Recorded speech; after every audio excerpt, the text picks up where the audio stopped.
Hello, hello, hello, hello, hello, hello, hello. How's it going, people? Welcome to the stream. Welcome. Hope everyone's got a fantastic Saturday.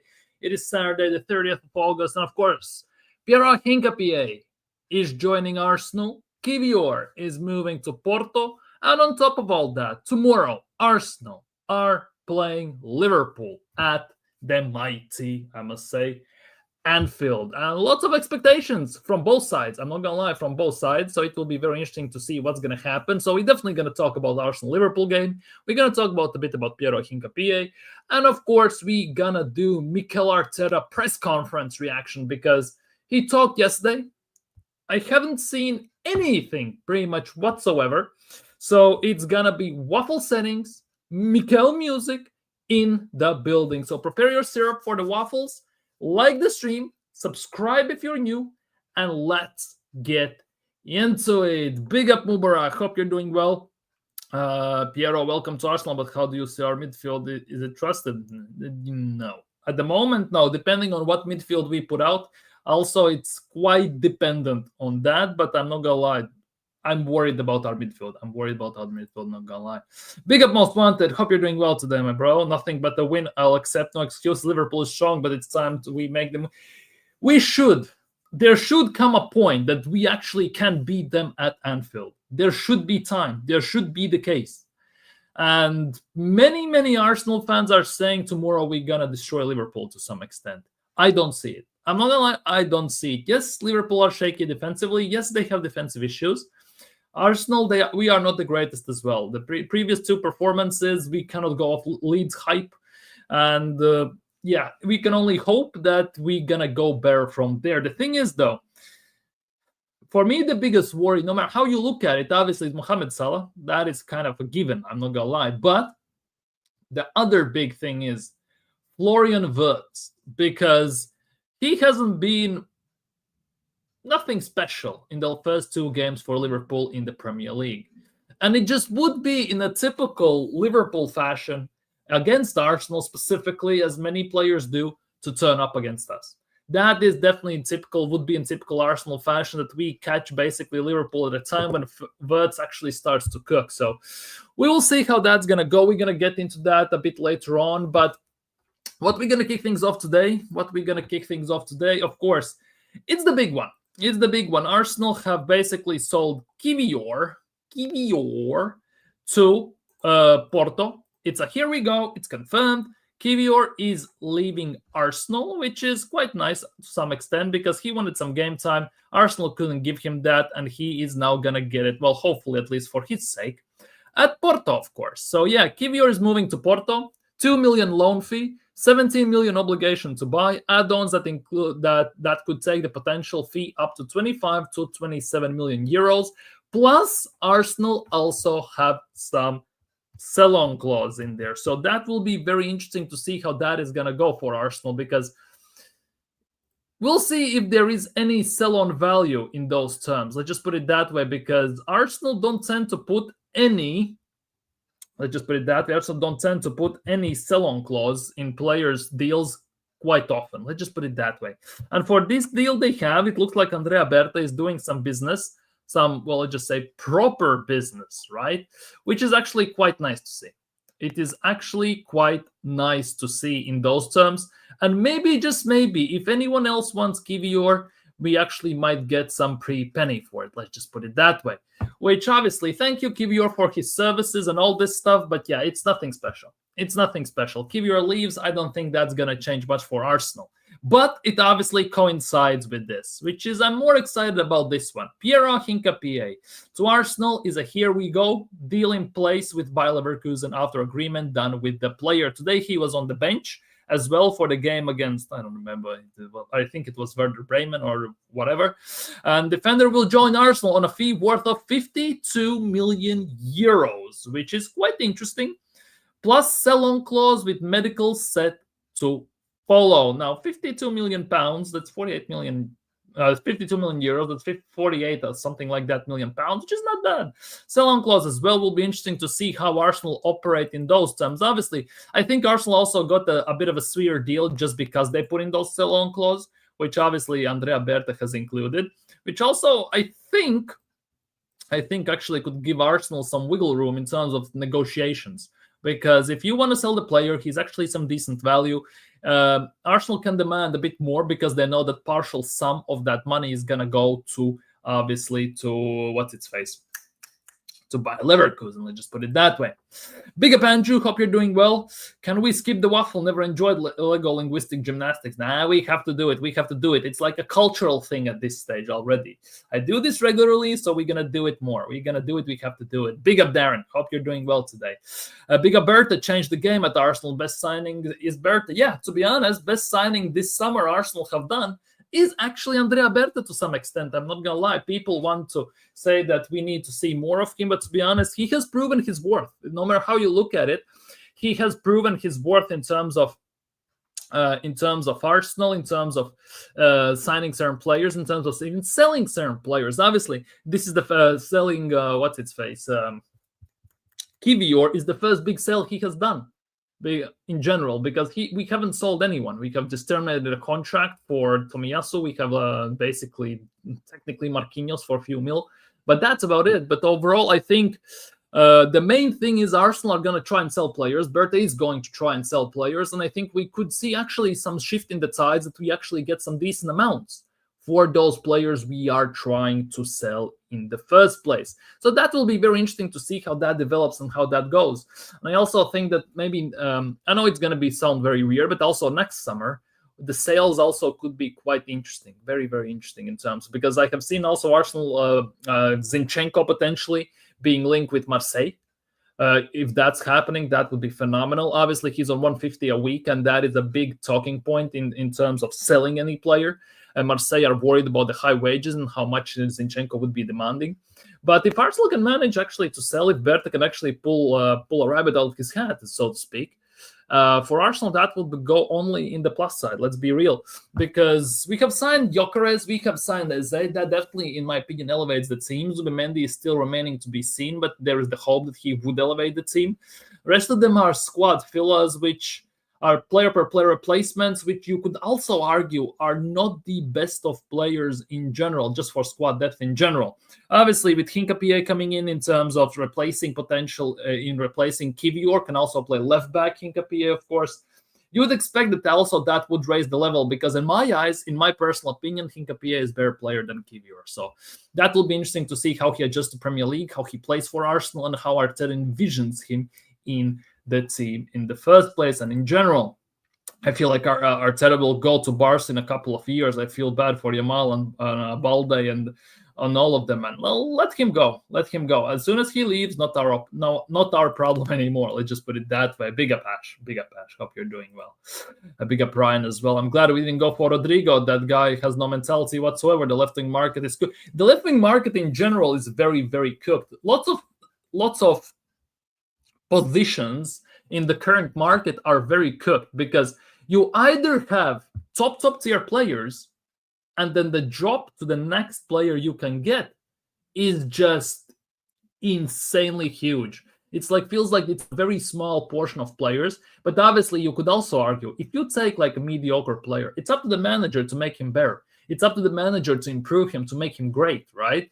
And under Mikel Arteta, the biggest question is, can he do that? And so far, we haven't seen that to be done pretty much whatsoever. You obviously can say Gabriel has done. He has done with Gabriel.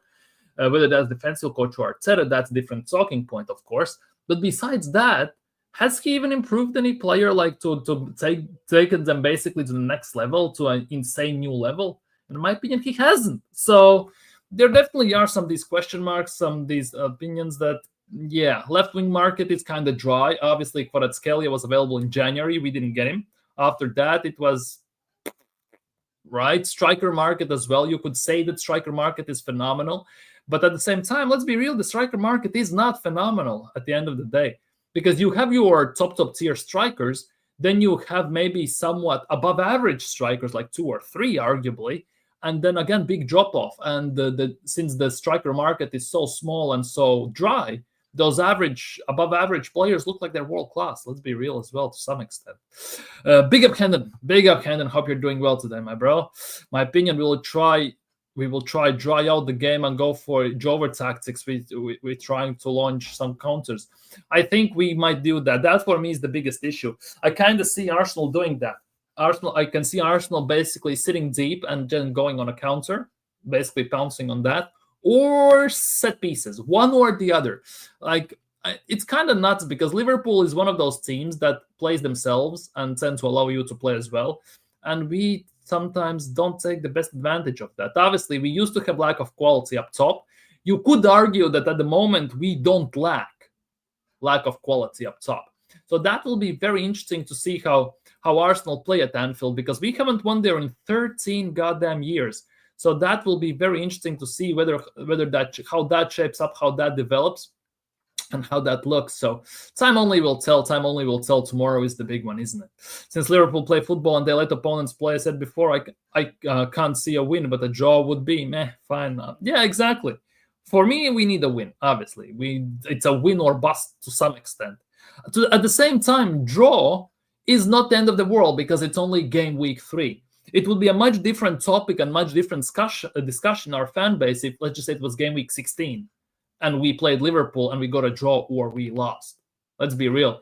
Obviously, timing also plays a factor. And I always been quite adamant in saying this, that you cannot win the league in the first 6, 7, 8 games, but you definitely can lose the league in the first 6, 7 games. And tomorrow is one of the big testaments. Obviously, after that, we have Forest at home after international break, then City at home. And then, of course, Newcastle away, which definitely will be very interesting to see how Arsenal maneuver those games, especially with the Champions League in between, especially since we have to travel to Spain to play one of the first games of the Champions League campaign. Let's be real, because as you can see, Champions League fixtures have been confirmed. They have come out, and you could argue it's not the greatest. It's good to some extent, but we play Bilbao. First things first, after the Forest game, before Man City.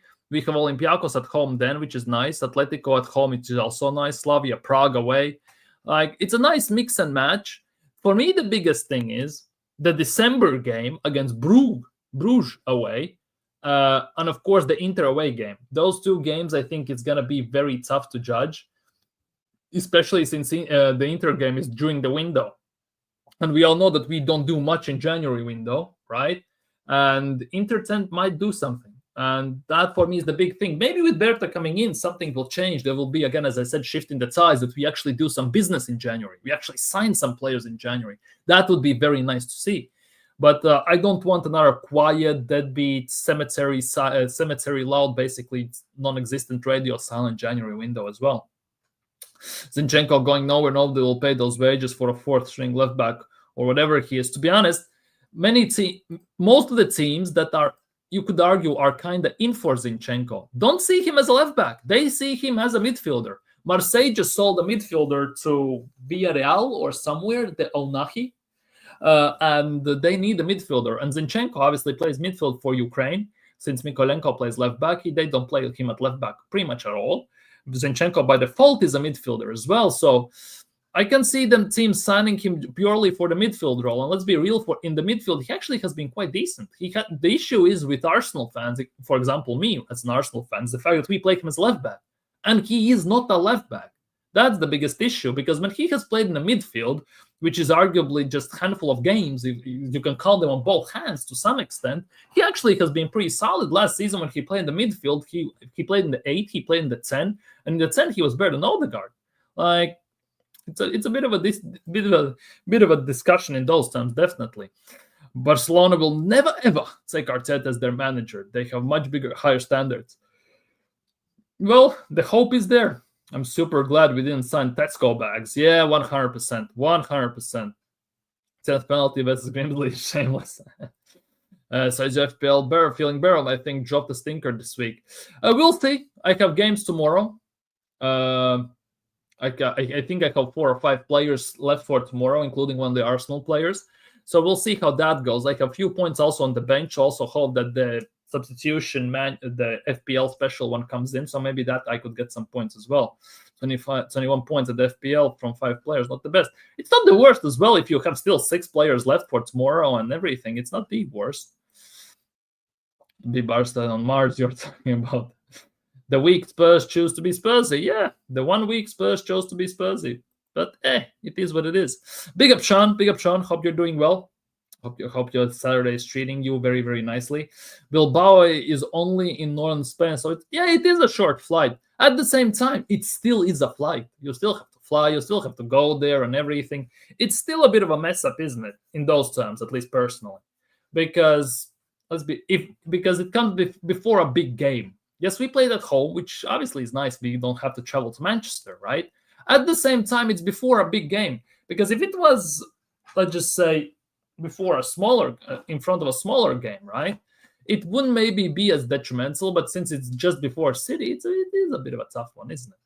Didn't see how it collides with FPL fixtures. It looks fine, but how it coexists with the league.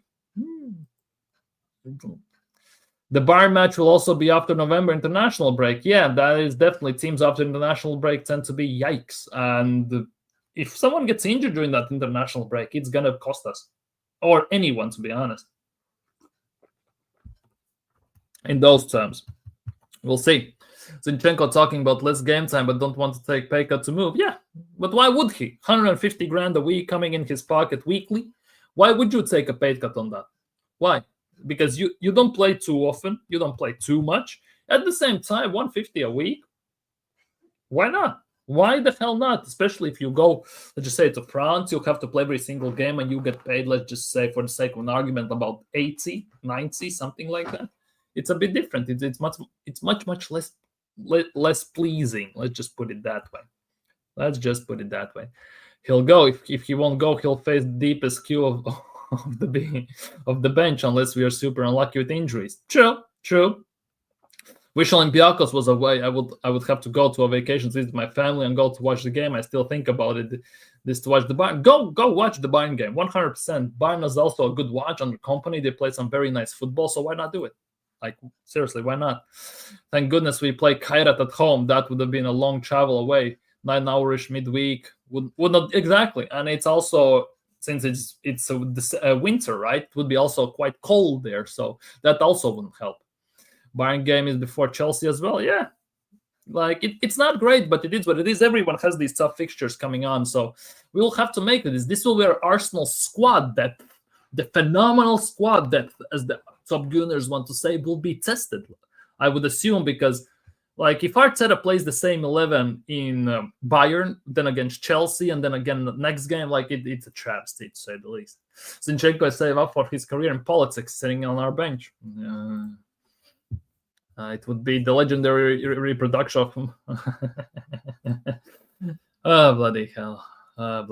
Anyways, some other news regarding Arsenal, nothing much, but Ismail Kabia has joined League 2 side Shrewsbury Town on a season-long loan. Let's see how he does. Best of luck to him. Best of luck to Ishmael. Hopefully he does well there. Like, let's be real. Like, nobody wants to see our players do badly, so we're going to go from there. We're definitely going to go from there, see what that brings, because that definitely will be an interesting one, how he develops, because they have had quite a few outloanees to go to League 2, League 1, and just, well, shit the bed. Really shit the bed that they don't even want him back. Nobody wants to sign him.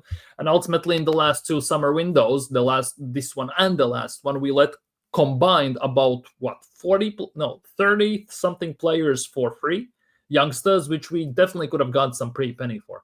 Could have easily recuperated about, I would say, 50, 60 million for them. Like, it wouldn't have been an issue. 2 million a pop, that would have been quite easy to also get, especially for certain players like Kozer Dewberry, Okonkwo, and those men. They would have gone for bigger money. I see some improvement in Arteta's subs. So far, instead of 80-50, he's now 60-65 previous deals. Yeah, he did. He's now doing the Wenger subs. Wenger used to do subs around 65th minute, 70th minute. Arteta is now doing the same. The question is, how long will it last? Because against Leeds, making those subs, it means nothing. Like, when you're 5-0 up, 3-0 up, stuff like that, it generally means nothing. The other thing is, if he starts doing that against Man City, he can disrupt the rhythm. Now, obviously, it's game management in those terms, as we quite a bit talk about, which Arteta tends to lack. So we'll see how he adjusts to that. Jackson refusing to return to Chelsea's peak. Yeah, bro wants out 100%. Like, the lad got injured. They tried to cancel his loan. He said, no chance in hell I'm going to Bayern Munich instantly. And who can blame him? He will win most likely a trophy at Bayern Munich this season as well. So you cannot blame him for doing that as well, to be honest. Bro, the problem is who he subs. Also a fact. Because if we are chasing a game and again he subs on defenders, like it is, like, he does that, and that is the biggest issue. Like, what's the point in those terms? What is the point? But yeah, people, it's time. It is the time. Mikel Arteta music, Mickey Ross settings, waffle settings. Let's see what Mikel Arteta has yapped about. Pick up your syrup, get your popcorn, fries with ketchup, whatever, chili sauce, however you like it, and let's dive into the matrix that is Mikel Arteta's press conference. Mikel Arteta faced the press ahead of our trip to Anfield to take on Liverpool in the Premier League this weekend. On Saka's availability, Saka is doing better, but he'll be out for a few weeks, so he's not playing. Why do you even ask that, to be honest? Because he's not going to be available. They said he's going to be out for like 4 weeks, so what's the point? On if surgery is required on his hamstring, no surgery. It's not as bad as previous one. Very unfortunate to pick it up because it's on the other side, so it's the other leg, I guess.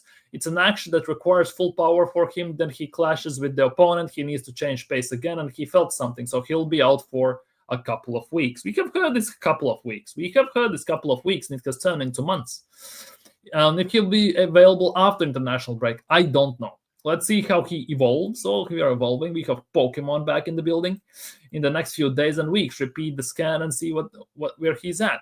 On Odegaard's availability, we don't know yet. He hasn't trained yet, and if he does, it will be tomorrow.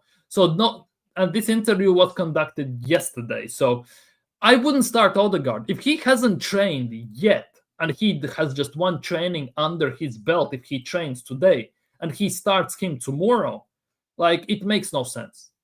Player out of fitness and everything, it makes no sense.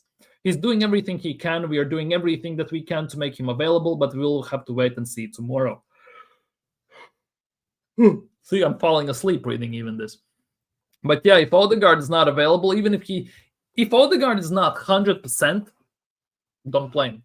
Even if he's available for 60%, let's be real, Eze would be better. And if it's serious, no, there's an injury there, but hopefully if everything goes well, he can cope with it. That is definitely not something I want to hear. Hopefully he can cope with it, which genuinely in Arteta's world means I'm going to play him injured if I have the opportunity. He did it last year. Why not do it again? Like, that for me just doesn't sit well with me. Like, if everything goes well, he can cope with it. That means he's going to play on painkillers. He's going to play on injections and then go to international break injured. And what's going to happen there? Like, we cannot do this. We cannot do another season where he plays injured players like Ben White, like Timba, Rice, Saka, Odegaard, and all these men. He just cannot do that repeatedly. How can he get away with this stuff, And how it will take for Havertz to recover from surgery. I think it will be weeks, but I don't know how many months. Sorry, what? I think it will be weeks. But I don't know how many months. So basically, he is out for at least a month and a half. 2 months. That means, right? Like, seriously, I think it will be weeks, but I don't know how many months. It doesn't make sense. If you think it's going to be weeks, then tell like few weeks. But if you say I don't know how many months, that instantly tells it's going to be at least month and a half, 2 months. Like, make it make sense. Very unfortunate, very sad for him. He did tremendously well to recover from the previous one. He'd never had an injury before, and suddenly this happens. But this is our profession, our football. We need to live with that. We lost another big player for many, many weeks, but the surgery was the right thing to do. The doctors advised, and I think he was very convinced at the end that it was the quickest and the best way to resolve the issue, which is quite unfortunate in those terms, which is really, really quite unfortunate to some extent, because now it puts us in a bit of a predicament, because if something happens to Gyökeres, right? Merino is back at striker, isn't he? Merino is back at striker. So that is a big, big issue in those terms. Let's be real. On if it could be months. Every time there's a surgery, you expect something like this. I leave that to the medical staff or himself to explain in detail what it was. The most important thing is when he gets back. He's in good condition and medium and long term. We protect the player. Okay, cool. On losing 3 big players to injury. It's the start of the season and we lost 3 of our main players. See? Main players. Havertz. But that's the reality. A very unfortunate situation. 3 very different situations, but that's why we keep insisting, like everybody else, you need a big squad to be able to cope and sustain the level. But he built the previous squads he built were purposely built small. So he can play 1-11 and have few players to rotate. Now he wants a big squad. Make up your mind. On White and Odegaard, that's another that we don't know yet. Oh, bloody hell. Again, tomorrow we have another day. Let's see how we evolve like Pokemon, and there's a chance to keep them involved in the game. Well, that doesn't sound well, does it? That literally doesn't sound well. On Eze's first week with us. Oh, this would be good. This would be good. Really impressed with him. I heard a lot of things about him. I spoke to a lot of people about him. Really bright, very special energy. Oh, bloody hell, here we go. Energy talks. Special aura. Oh, come on. Just give it a rest around him, and he's really willing.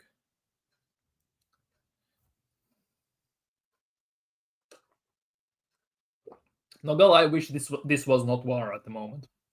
He's already gathered a lot of information on the things that we want to see on the pitch, but especially making sure that he has the freedom and the capacity to express his quality, which is there for a reason we brought him here. Okay. And if he'll go straight in the team, we have options in that position, and that's a good thing that we have this year. Let's see, as I said, another day, and I'm going to give you any clues.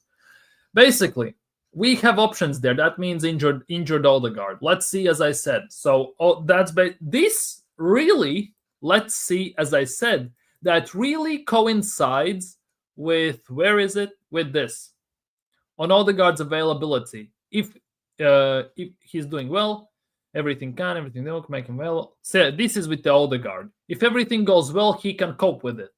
This coincides perfectly with this specifically. Perfectly with what Arteta says. On how he adds our ability and to be unpredictable. We have a lot of players now that can play in different positions, and they can fill gaps when we have them. Looking at the start of the season, we have already had with injuries, it's going to be very necessary. So I'm very happy to have ability to do that. On rumors surrounding Hincapié, well, he's here. On if we would prefer to play Liverpool later in the season. It is what it is. We have to play them. Frick's sake. Sorry. They're the champions. They are the champions for a reason, because they deserve to be champions. They were the better team last year, the most consistent one, the one that found ways to win in many different ways, and we want to be that team this year. We need to go to Anfield with that spirit and that conviction. Huzzah! On what Eze will add to the squad. I think when you are next to him, you're comfortable. Well, that's not sounds well. He's got a big smile. That's definitely going to intimidate opponents. He picks teams apart. He better do that at Arsenal, not the horse-shaped youth football. He asks you the right questions and then just let him flow with the ball and the ability he has to pick passes, to drive past people effortlessly, and just to understand the timing of things. It's very, very impressive. And if it's a season-defining game against Liverpool, a very important one, and we want to continue building the momentum that we are in right now. 2-4-2, let's see if we can go 3-4-3 tomorrow. Going to those grounds, those stadiums against this kind of opposition is what we want, and coming away from those big games winning in a really convincing way. That's the objective. On what needs to change for us to win at Anfield this time around? Though it's been 13 years, nobody has cracked it yet. Be better than we've been in those games, more efficient, and do what we've done with many, many other stats that we had for even longer. Just go there and be convinced that we can go to Anfield and win. Being convinced is not enough. You need to perform on the pitch. We had a good run when we were 2-0 up, but Granit Xhaka had to do the stupid thing. Then Zinchenko got nutmeg. He cried his eyes out and everything. Like, it's not great, is it? And if he's noticed difference in how Liverpool played this season, I think the individual characteristics at the end are what change, how they use the ball as a team. And it's clear that a certain player receiving the ball in certain areas with different qualities. You notice that this sentence specifically, he says about our players as well. Certain player receiving the ball in certain areas with different qualities, in certain situations, in certain parts of the pitch. He says that about our tactics as well, about players we sign as well. The outcome is going to be different. They've had a lot of signings, really good signings. They keep evolving. Here we go, Pokemon, gotta catch them all. The squad, like we've done so well, so a big match ahead. And if we targeted players like Gyökeres and Eze, who could be good for transitions, we have to add players who add value to things that can define football matches. And with those two, they have the ability at the end to make the final action in many ways. To finish with the ball in the back of the net, which is the outcome that we want in every action that we have in our attacking phase. And those two, they're going to add these individual actions, magic moments, and that's what we need to win games. Literally, it feels like I'm reading a Wizard of Oz or something like that. But if there's more we can do to prevent injuries, no. Well, that says it all, does it? So Mikel is not at fault. The training regime is not at fault. The car park is not at fault. Nothing is at fault. We cannot prevent these injuries. Really? Really? We can't do anything to avoid these injuries. And if there's more we can do to prevent the injuries, no. Are you goddamn drunk? We have to analyze what we do, that's all for sure. In the previous season, we had the best record in the Premier League. Best record in what? Amount of draws in the league? Injuries in the league? Losing points from winning possessions in the league? What was that? The following season, we had one of the worst. What? Because of the extent, not the amount, but the extent of the injuries in certain players, especially Tomiyasu, yeah, definitely. Gabriel Jesus, definitely. The long-term injuries we had with the hamstring injuries. Well, that's on you. We have looked at everything and we are continually monitoring, and again, we are evolving someone. Freaking hell, you get like Solar Stone and you want to evolve your Charmander, or what are you doing here? The needs of not Solar Stone, Firestone, and evolve your Charmander, or what are we doing here? But unfortunately, we saw very diverse injuries. Diverse injuries, again, everyone got the same type of injuries that, like, F off. Probably some of them were very unexpected. Sorry, how long I was, you in the chat, other people on streams were calling out that Saka is going to get injured, that Rice is going to get injured, Gabriel or Saliba are going to get injured. How long we were saying this? Unexpected, Unexpected. Serial liar and waffler. One of he worries about keeping everyone happy with the depth we have now. No. I think the worry is that I care that everybody is happy as they possibly can be. That's a big part of my job, our job at the end, to make sure that every player feels that he's fulfilling his potential and he's doing what he loves the most. Yeah, looking at Zinchenko, definitely you can tell that, which is to play football. So far, with the squad we have, at the 5, 6, 7 injuries that we already have, we have had many problems making the squad. But with everybody available, that will be a different scenario. But we are going to have to live with that. You really want to convince me, you guys in the chat, other Arsenal fans who are calling this BS out, that everybody is gonna be available through a course of extended period of time during the seasons. You lucked out one season where almost no one got injured and you didn't win the league. After that, it's been consistent injury after injury after injury. And if Martinelli could leave, no. I think Gabi has been super important player for us, and he's going to remain very, very important. The fact that we have options with different qualities, again, different qualities. The option that we have with Gabi in different qualities is that he defends. That's going to fulfill what we want, because every opponent is going to require different things, and that then the state, the moment, the way those players are impacting the game, that competition is needed. We have him in many other areas on the pitch, and he's needed especially in the front line. Well, based on how you play him, you need him especially at the back line, not at the front line, to be honest, to start the game and to finish the game. So I'm very happy with what we have. Oh, bloody hell. On if Liverpool are favorites to win the league, I think the favorites is always the one that won previous year. Well, that's obvious. And that somebody has to come and take that crown away from them, and that's what I suppose the rest of us are going to try to do. He supposes the rest of us are trying to do. That's what you have to do, not supposed to do. Not suppose that someone will have to try and do it. We already started with the first 2 games in the Premier League, and that's the aim, to be better than them. On if Saka's hamstring injuries are a concern, yes, well, at least he admits that. Especially when we talk about a sprinter, a player that gets into that zone very often in a football match, that needs that burst, that change of rhythm, of pace, to be as threatening as possible. We'll learn again why it happened and make him stronger. Unfortunately, injuries are part of your career. He hasn't had many, to be fair, with the amount of games that he has played at his age. Well, it's starting to show now, and you are a big reason why he has these injuries. That's something that we want to eradicate for sure. Oh, for fuck's sake.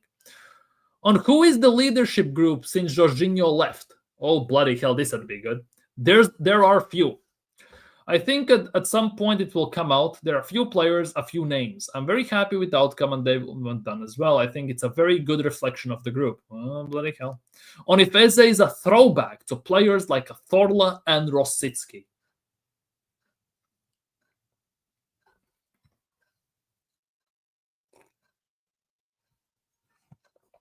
Yeah. They have different feel of the ball. Everything glides and moves so smoothly. They're beautiful to watch, the way they carry the ball, the way they take touches, the way they turn. Eze, for sure, has got this talent. Oh, bloody hell, like what the hell did I just read? That was Mikel music, by the way. That was Mikel music in the building, people. Are you not entertained? Seriously, are you not entertained yet? Because that was gruesome, excruciating, and, well, painful. I'm not gonna lie. The waffles were waffling heavily, to say the least. But also Chelsea robbing Bayern as well. Yeah, 100%. It's funny how this window is filled with protesting players, drama, rejections, hijacks, not mentioned pre-big moves. Yeah, it's actually kind of insane. I could care less about Arteta's press conference. Just do what you're paid to do and either win matches and trophies or leave. Facts. But it's actually kind of insane when you read that. You can make a list of 2 squads, mostly consistent of attacking players that were rejected, refused, or failed their join, and even because of medicals. It's actually not Arteta. I must break him. That literally is about the Odegaard, Saka, and Demon. Why are you doing everything? You can't just give a guy a break. He's injured, let him recover, and you know how bad his performance is. Don't rush him, put him on the bench, even if he's fit, he needs it. Exactly. But no, as long as Odegaard, Havertz, Rice, Saka, Saliba, Gabriel, also Timber, as long as they can walk, they're gonna play. If they can hop on one leg, they will play. If they can crawl on all 4s, they will play. That is one of the nuts parts. Also, loving how Spurs tried to do the Xavi Simons unveiling like Keze and played horribly in their loss to Bournemouth. Simons not going to Chelsea. Yeah, I'd be happy to see Wood as a backup. Wouldn't mind that. Wouldn't definitely mind that. I'm not waiting for Havertz or Jesus Bertaniz to address that issue next transfer. 100%. 100%. Nando's took me out my bet hack. Even United scare me, but Spud's done the damage, only team to lose. Yeah, that is the nuts part in those terms, like Spurs and everything. 2 teams you should not bet on, let's just put it that way, Spurs and Arsenal, because those 2 teams are the enigmas in this instance. Agreed for me to announce Jesus. Yeah. If 6 half our players can play in different positions according to Arteta, we don't even really have fullbacks. If you think about it, it may be Timber and Ben White, but the rest are CDMs. Yeah, That is the nuts part. We actually don't have specialists in certain positions. We actually have like makeshift type of players, which for me is very annoying because it may sound a bit old school, but in my opinion, we need specialists in certain areas, like number 6, center backs, goalkeepers, striker, players like that. And we don't. We have makeshift type of players there. And that is very, very, very annoying. Very annoying. Big up Marlon. Big up Marlon. Jesus out medical staff, out Odegaard, Vieira, Lokonga, Kiwi. Kiwi can go. As Arteta in intelligence, yeah. Like, it's actually AI and ChatGPT and all that. Arteta used a lot of words to say nothing. Certain players in certain areas found ways in different ways. Yeah, he says that a lot, and he wants to evolve, specific, identical, ironic, and all this stuff. It's actually going all over the place. He says a lot without saying anything. And by the time he's finished saying what he wants to say, basically, right? At the end of the day, you have forgotten the question and you just move on. Please, gotta make someone buy Mr. Hospital. Because even though I was trained myself in football knowledge, I'm still a kid. 17, yeah. Big up Cooper. Big up Cooper. Hope you're doing well. Hope all is hope all is good with you. At this rate, I'll terminate Jesus contracts 8-9 back. I can see that. And every year we always have to see Saka injured because one man, Mikel Arteta, bro, thinks Saka is the AI robot. Yeah, he's like invincible, unstoppable, like something like that. Yeah, people, smash the likes and subscribe if you haven't already. We are almost at 900 subscribers. We are literally inches away. He's them overplaying and it's rough training. Yeah, exactly. He's overplaying, overtraining, doesn't give them rest. It's actually kind of nuts. At some point, Arteta press just become white noise in the background. Yeah, 100% it's just you listen to it and it's the same and the same and the same. Because every single interview, if you put it next to each other, you will have about 80 to 90% copy-paste pretty much. Copy, goddamn paste. I have its part of leadership group. Dude. I want Saka to get 14, but Joker is at least a better carrier of number than... Yeah, true. I have a whole mind essay of associating Arteta with mechanics and chefs, but that's another time. Baba puts Real Madrid on the big up. That's good. Good for Real Madrid. But his thinking, he's small like a kid. He's also not serious. It's just fear and scaredness. Arteta is afraid to attack. He'd much rather park the bus or play it safe than rather risk it. And that basically separates many times winners from losers. How many times we have had a chance to try and goal to win a game? When we are 1-0 up to go for the second. When we're 2-0 up to go for the third, just in case. When it's a draw and the team is on the back foot, the opposing one. And we just don't go on the offensive. We just park the bus. We sub on more defenders. We do defensive substitutions and we screw it all up. We lose points. If Arteta does start Dorga, then just reinforces that he's a useless manager and Arteta will end up trophyless. Yeah, 100%. 100%. His mentality is 112. Bappe goal is allowed. Damn it. I never watch Arteta's press conferences anymore. He can't answer a direct question, so I get it.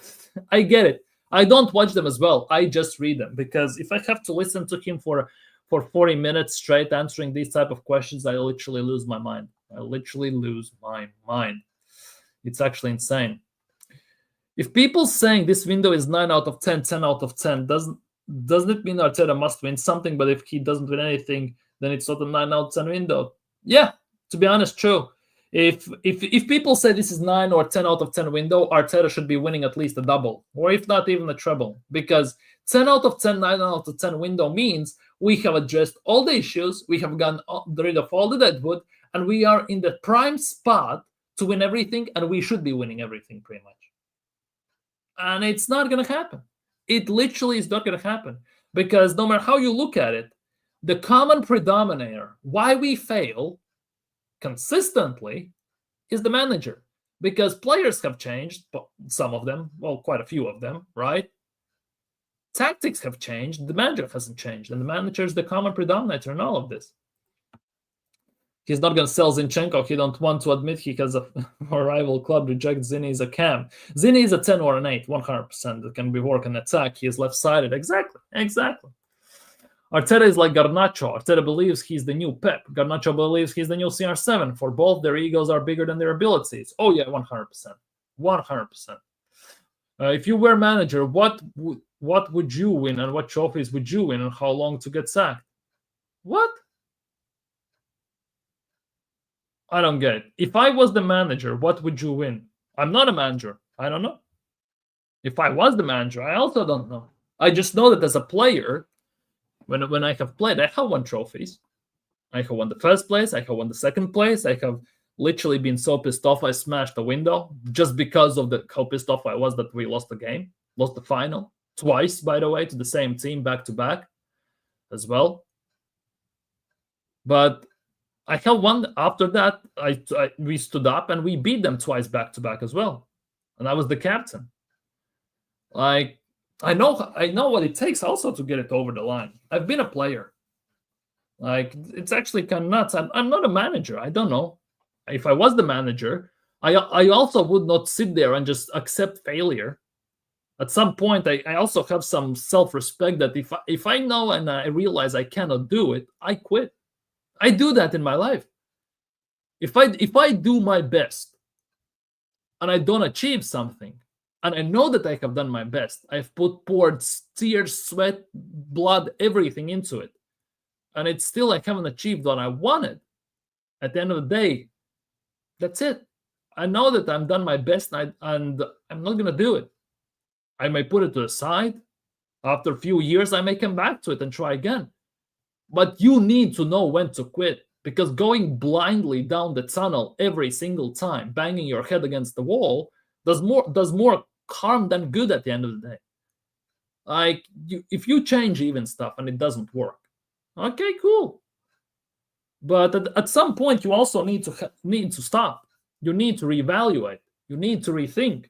Take on different challenges. You need to step back. You need to learn new styles, new ideas. You need to learn more about this, because if you cannot do it, evidently you don't know enough about this to make it work. You need to learn. And you need to take a step back from it. It's a 7. For me, it's a 6. You can push it to 7, kind of, but for me, it's a kind of 6 at the moment. And I have my 3-year-old daughter asleep on my chest. Can't be that. Oh, that's family goals. Arteta plays him there because he doesn't want to admit that big up. I would say James. Big up James. Big up Football Locker Room Banter. Go subscribe to Football Locker Room Banter as well, people. Daily content. James and Shaq are doing great. Go show them some love, people. Grow to 200 or even 300 subscribers right now. Go drop them a sub as well. And here as well, drop a sub. We are almost at 900. Or it's on Arteta that what I was leading. So big up. Hope I was a good left wing that's actually an export on the position, controls the things. On the left side, we have false inverted left wing back, not left wing, because Arteta doesn't let them be. Yeah, like our left wing plays left back half the time. Like it doesn't work with that. We have nothing the left side. And everything should be goddamn inverted. Like that inverted stuff needs to go as well. That inverted stuff needs to go. We need to, if you just try overlapping, expanding the pitch, because if everyone parks the bus against you, you need to drive them out. And you are not going to drive them out by holding possession and passing in front of their box just like that. You need to overlap. You need to stretch them somehow. And we just don't adjust. We don't adapt. I get it with Arteta. You make mistakes. You're human, but too many. Exactly. If you lose a final, fine, but win one, we have too many mistakes. Exactly. That's the biggest thing with Arteta. He has too many mistakes on the way. Obviously, you make mistakes, but the thing is, if you make the mistake once, right? It happens. You're human. You learn from it. But if you make it twice, 3 times, 4 times the same mistakes, it's a choice. It's on you, because you haven't done enough work to realize what actually is wrong. Because if you think that maybe fixing one thing and that's going to be it, it could happen. That's very rarely, but it happens. But mostly when you fix one thing, you need to adjust the other things as well. Because one thing breaks the rest of the stuff, the rest of the system. Especially if you code, for example. if you build your PC, if you do something. If you make one mistake, okay, cool. But if you make the same mistake and you cannot figure it out, you have to take a step back. You need to basically relax. People say sleep on it, and we're gonna talk about it tomorrow. Sleep on it. You're gonna do it tomorrow then. Arteta needs to sleep on it. He needs to step away from this. If we leave the Arteta factor and just see it as a Berta business, it's 8 or maybe even 9. He means business. But we can't actually leave out Arteta from the question. True. But also, even if it's just Berta business, right? I'm also not giving 8 or 10, to be honest. Because to some extent, I still don't want to believe that Andrea Berta wanted to sign Madueke, but it is what it is, right? It is what it is. At the same time, right? To rate Berta's business 8 or 9 out of 10, it means we need to sell. And one Kivior is not cutting it. We need to sell more. Let's be real. We need to sell much more. But if we look as overall what Berta has done as a whole, right? The squad is there. We have had winning squad, theoretically, for last 2-3 years. We should have won something, right? Arteta won the FA Cup. Okay, 1 year, maybe 2 years, you can give him leeway if you want to. But the last 3 years, you should have won something. Carabao Cup, FA Cup, Premier League champs. You had to win something. Because this squad, in my opinion, is meant for attacking. This squad is good enough to win at least a cup. But if you go to semifinals against Newcastle and you get pumped for nothing without almost any chance to win anything, to score even, you get outdone in semifinals by Villarreal. You cannot beat pretty much Liverpool's under-20 team away at Anfield when it was a draw. The replays at home, and you lose 2-0 to them. Your plan B against PSG is Rory Delap long throws. That is on you. That is on you. You cannot manage the squad. You don't have the overall vision how to play with this squad. You have maybe its and bits here, which you can kind of puzzle it kind of together. But it's still all meshed up. It's not a complete picture. Only way I say this window is above 6 or 7 out if Nelson, Zinchenko, Vieira gets sold, re-signed, the fact Lokong is unsellable. Yeah, I can see that. Trossard, the only guy you can technically call a left wing because he is actually threat at left wing when he is from Nelly, a left wing back. Yeah, that is also the case. Mallorca 1-0 up. Oh, that's not good. Agreed, the squad's decent enough to win something. Exactly. When I was reading about the 97-98 season, the game to win the league, one of the coaches said to train heavily. Wenger said no because he made the mistake once. He learned. Arteta should learn from that. What he said. Exactly. If you lose, right, it doesn't mean you have to train harder. And I mean physically. You need to train smarter. And smarter doesn't always mean training with players on the pitch. Training means yourself. Training means your tactics. You need to look at them. You need to adjust them. You need to manipulate with them in a way that it helps you, not works against you. And that should be against every team. Because you cannot have, let's just say, blueprint to play against Newcastle and think that it's going to work every single season at least twice. It's never going to be that. Because on the other side, the other manager, he's sitting there. He is training himself. He's adjusting his tactics. He's changing stuff. He has ideas how to shut you down. He has ideas how to try and exploit your defensive and team issues. It works both ways. And whenever it has come to tactics specifically on and off the pitch, Arteta has come up short. You may have the best squad, but if your team has a manager like Arteta, then you ain't winning. Exactly. You think Arteta would do what Zidane did, winning multiple Champions Leagues in a row? You think Arteta would win with our Invincibles team? You think Arteta would win with Los Blancos in the prime Real Madrid times? No, he wouldn't. You think he could do a treble? No chance in hell. 6 freaking years, you're telling me after 6 years on nothing to AFL Cup? Exactly, nothing. We lead for the longest time in Premier League 2 seasons ago and failed, then failed again, and then failed again. Exactly. We were ahead by 8 points. Okay, 5. We screwed it up. We were chasing. Again, Arteta screwed it up. And last season, the Leicester and Bear, again, screwed it up. Unpopular take, but I think footballers are getting more injured because they're introduced more weightlifting into training. I think it's a combination. I think it's obviously they do more physical training.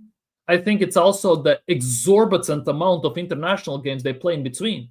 Because if you look right now with your Euros, World Cup, Club World Cup, and all this stuff, you don't have any more, let's just say, 2 months to take off.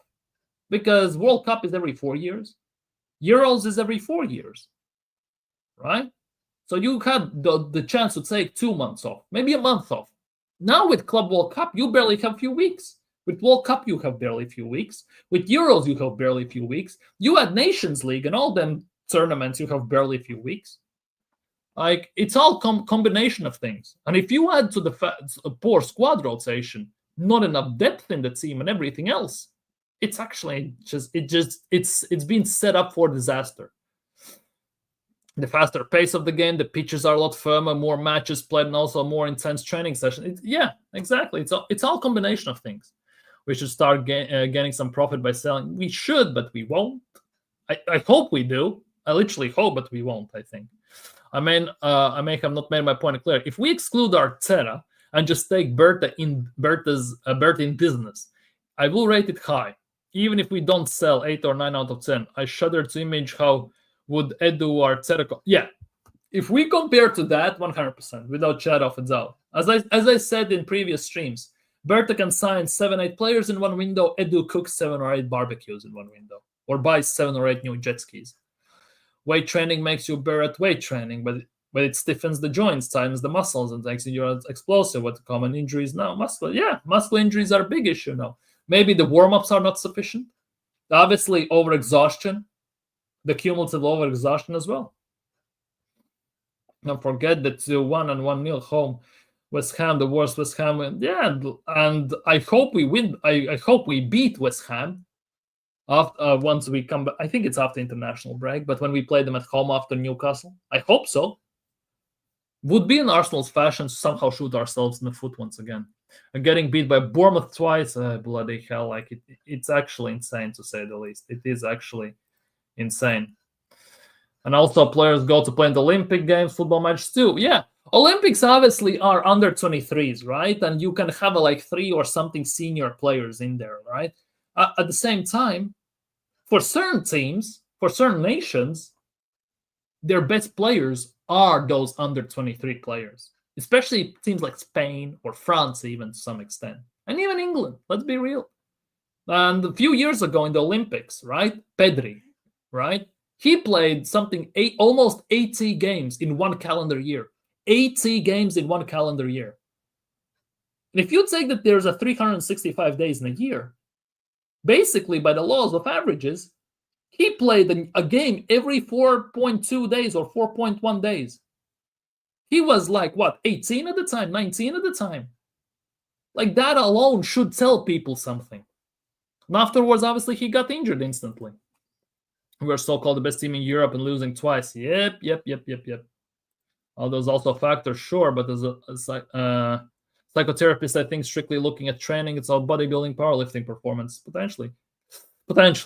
Do you think Arteta and Edu thought about him not doing enough for the team because Berta has signed a lot of quality, whereas Edu will be scrapping for players in the Brazilian league? I think it's both, because the more I read about Edu, the more I look back at transfers. Edu actually wanted to make some quality transfers. Mikel Arteta just didn't want them. Plus, it also coincides with the fact that Edu had no pull. He wasn't, in my opinion, respected in the business. Berta is highly valued, highly respected, and you know that when Berta knocks, it's about to go down. When Edu knocks, you have a barbecue, you have a chill vibe session, and see what sticks. Also, Sean, players are bigger and stronger, and then when knock into each other, that's a lot of damage. Yeah, 100%. Saka and Saliba played pretty much every game in Premier League at some point. The fatigue caught up with Saka. It will catch up with Saliba, which is yeah, exactly. Remember, like when was it? I think it was 2 seasons ago. We were like, it was like game week 30, something like that, and they showed players who have played the most games, top 10 players who have played the most games from Premier League players. And 6 out of those 10 players were Arsenal players. And 4 of those 6 were first 4 spots. Saka had about, 47? Saliba had about 43. Gabriel had about 43 and stuff like that. Like, it was actually insane. Perfect example, fans got gassed up about Havertz's bulk up from the gym. Yeah, that bulk up doesn't look too well, does it? But anyways, people, we need to do this right now. We need to talk about the starting 11. We need to talk about the starting 11. Let's do some predictions for the starting 11. Saliba and Saka still no contract. Yeah, no renewals, but according to reports, let's just put it that way, Bert is working on it. He has scheduled meetings, he has scheduled talks, and all that is in process. And obviously, when you talk about players like Saliba and Saka specifically, those negotiations take very long time because those are some of the biggest players in the league. And it's going to take time 100%. And arguably 2 of the biggest players in the club even. So they're definitely going to take time. Anyways, starting 11 predictions. What we saying, people? What are we saying? I assume Raya in goal, that is going without a debate. Timber right back. Saliba, Gabriel, obviously. That also goes without saying.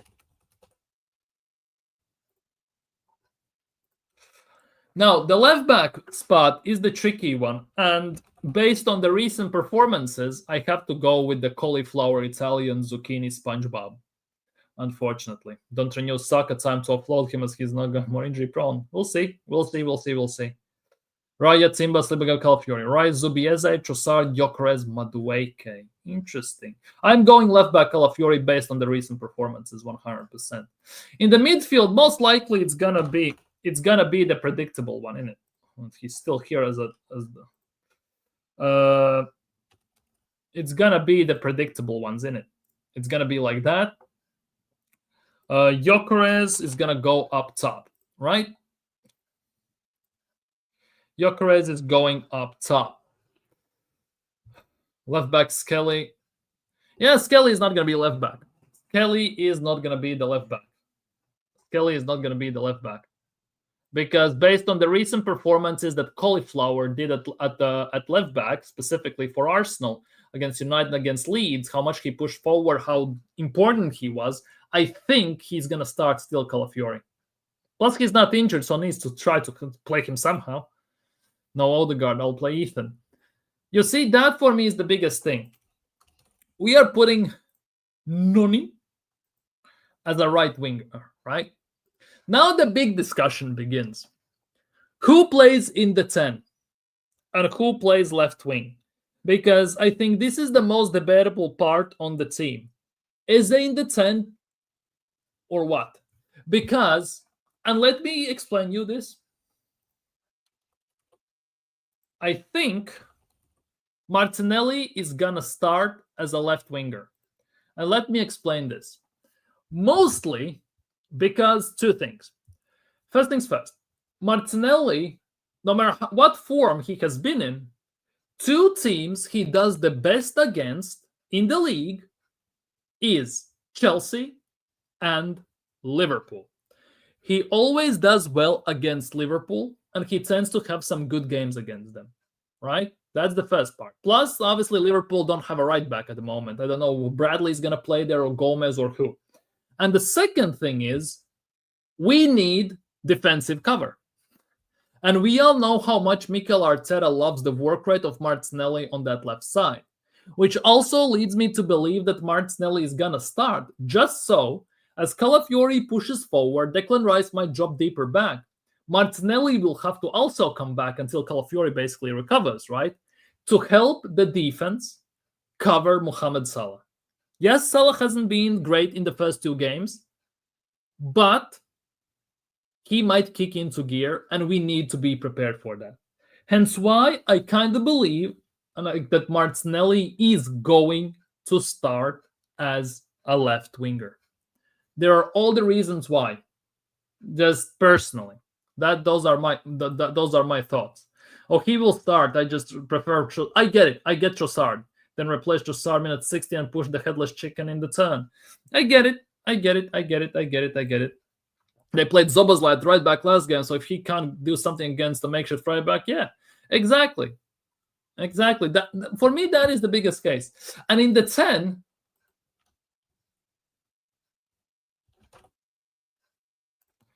I had a really long thought to play Vanieri, to play Eze. And as much as I would love to play Vanieri, I think Eze is more cut out for this. I think Eze could actually be somewhat key player in this role if he plays there. If Odegaard is not available, because if Odegaard is available, he will start. We just read the interview. Mikel Arteta said that he will have to cope with it. Remember? So there is also that. But I think Eze should be starting in the 10 because against Liverpool, on quick counters, we kind of need that. We kind of need someone with very direct, who can give the through ball, who has great passing and great first touch. Obviously, Vanieri has it as well, but I still believe that he might be a bit too raw for this. He might not be cut out for Van Dijk. He might not be cut out for Konate specifically. And Eze has had this thing that he has played for Crystal Palace. He knows how to deal with those type of guys more. He's more established as a player. He's more on his own 2 feet. And I think he will be able to handle his own in terms of going forwards and even passing the through balls, passing at shooting even if it needed pushing taking on defenders, pushing on the ball into the counter. Hence why I kind of believe so. If Odegaard's available, he give him 60, 75 minutes, then yeah, there might be that. Forget Van Dijk and Konate, it's Gravenberch I'm more aware of. Exactly. That is also the case. And Gravenberch, let's be real, he's gonna eat Odegaard alive if he starts. Eze at least has some physicality about him.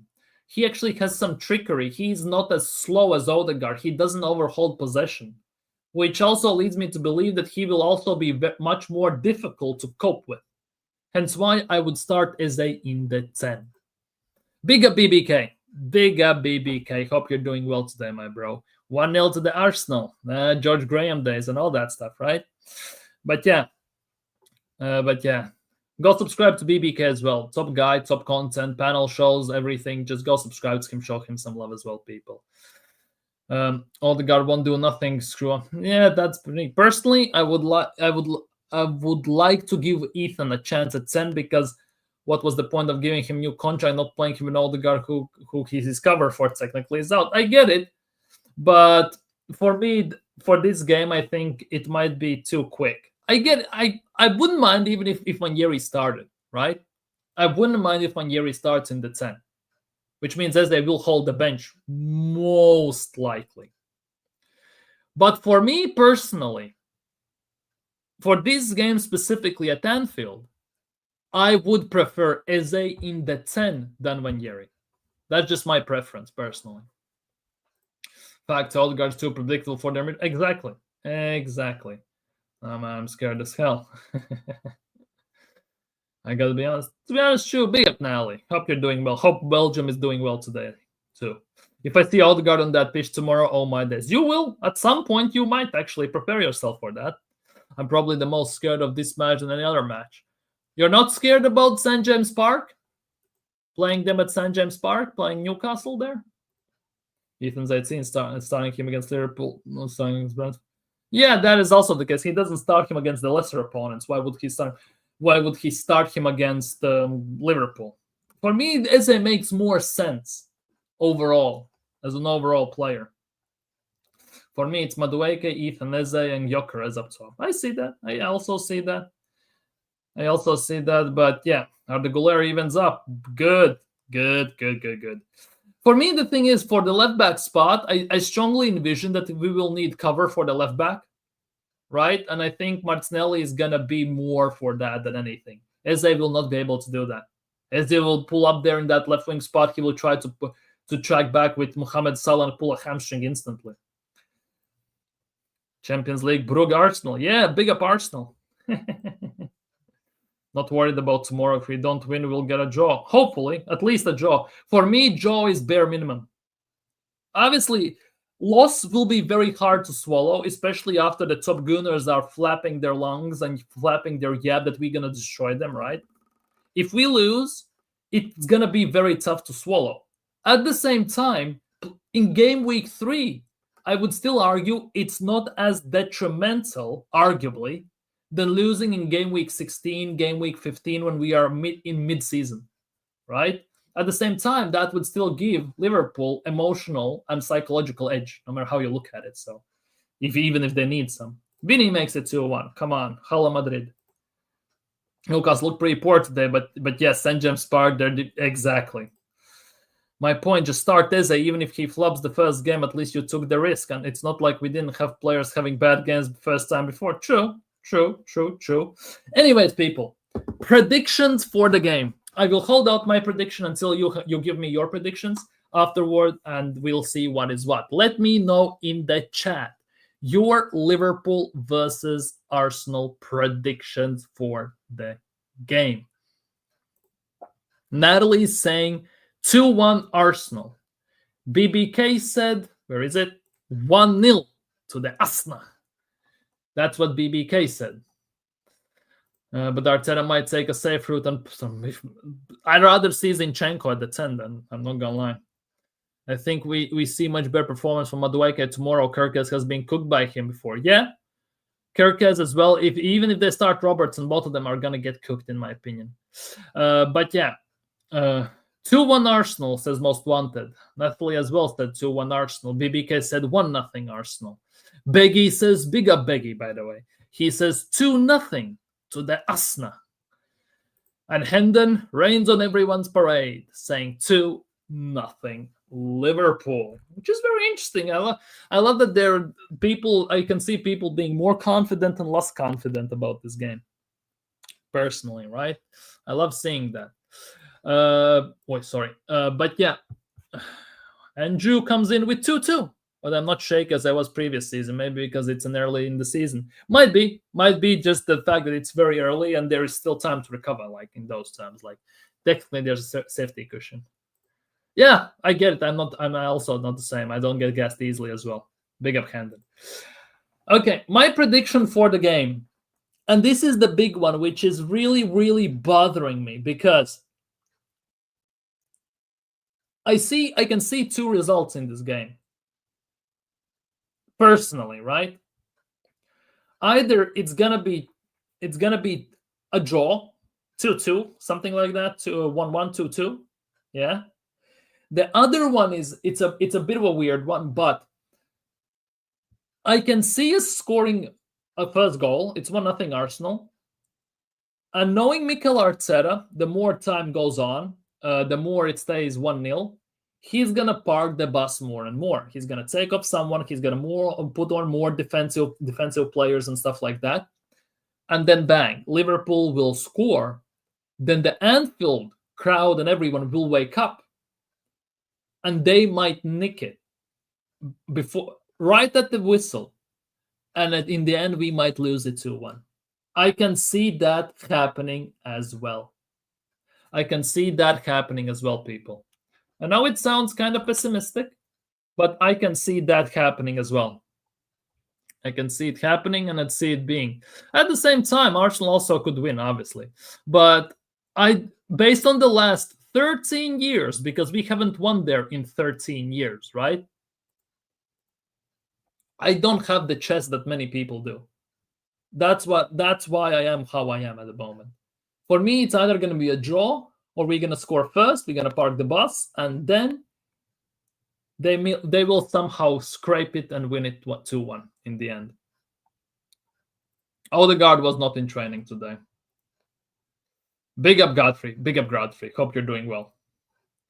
Just play on the front foot, we will play negative, we will get a negative result. That is the thing. And that for me is one of the biggest issues, that because we don't play on front foot at Anfield a lot, and we don't play as well on front foot at Etihad. And that's why we haven't won there in a very long time. This is one of my biggest issues here. I can see all results. It's just the latest stats at Anfield. Latest stats. Yes, we haven't won at Anfield since 2012. Yes, that is a stat, and that is a thing. We haven't won there in 13 goddamn years. Hence why I don't have the chest that we're going to go and win it. Because no matter how we somehow don't manage to do it. We have had 2-0 leads, we have blown it, we have lost there, we have seen all ways, shapes, and performances there. You saw that with Newcastle, they played on the front foot and scared Liverpool. Yeah, exactly. And that's what I want Arsenal to do. Newcastle did it with 10 men, by the way. We will have 11 men tomorrow. And you can bet your sweet ass that Arsenal are not going to push for it. That is the nuts part. Arsenal are not going to push for it. That is the insane part. The only way we win in playing our football and not sit at the back. Exactly. And that for me, and I think it's a very, very big common thing in fan base from many fans, I have seen at least, is the fact that if we want to win at Anfield, we need to bring the game to Liverpool. We cannot afford put men behind the ball, hope on counters, set pieces, and lucky bounce at the end of the day. Just what we do basically at Etihad every year recent times. We just cannot do that. If we want to show that we want to win the league, we belong here, and we are serious about winning the league, we will go to Anfield and take the game to Liverpool. Not hide in the corner and camp set a campsite. Hopefully we have 11 men. If Odegaard plays, we have 10. And then it goes without saying, to be honest. That goes without saying. But yeah, it's a rough one. It's a rough one. Tomorrow's stream is going to be nuts. Tomorrow's stream is going to be nuts. Big up, Rasta. Big up, Rasta Stacks. Big up. Hope you're doing well today. Hope you're happy about United win. You managed to beat Burnley. Woohoo! What a day for you. We're doing watch along for Madrid. Had to stop by and smash the likes. Big up to you. Much appreciate that. Much appreciate that. It'll be determined by whether the midfield battle is won by us or them. Will Zubimendi, Rice, and whoever is at the 10 be able to cope with Gravenberch, Wirtz, and McAllister? Exactly. And as well, as I said in the beginning of the stream, this game would be the game when Wirtz finally shows up. It would be in typical fashion of how Arsenal happens. Because every single time there are players who stink out the season, and when they play against Arsenal, they become the best player on the planet. And that for me is another big worry. Because Wirtz has done nothing so far this season. Salah as well, to be honest, hasn't done too much this season. And if this game could be the prime time for them to show up, and that for me is a big issue. Or he still won't, obviously. Or he still won't.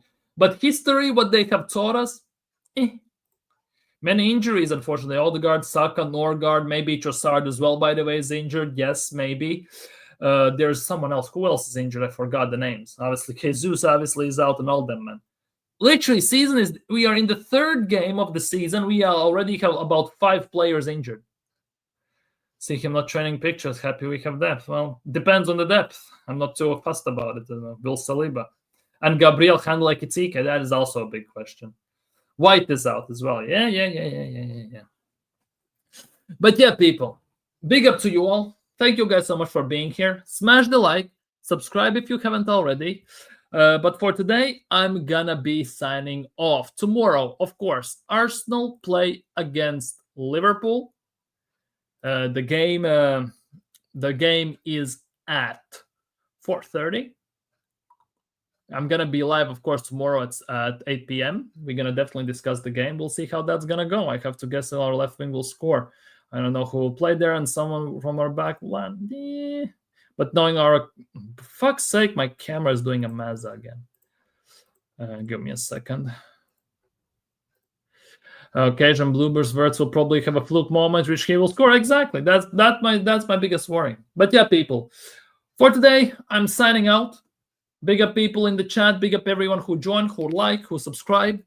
Hope to see you all tomorrow into the match reaction at 8 p.m. UK time. Have a nice evening. Have a nice day tomorrow. And hopefully Arsenal will get finally 3 points at the Anfield. Peace.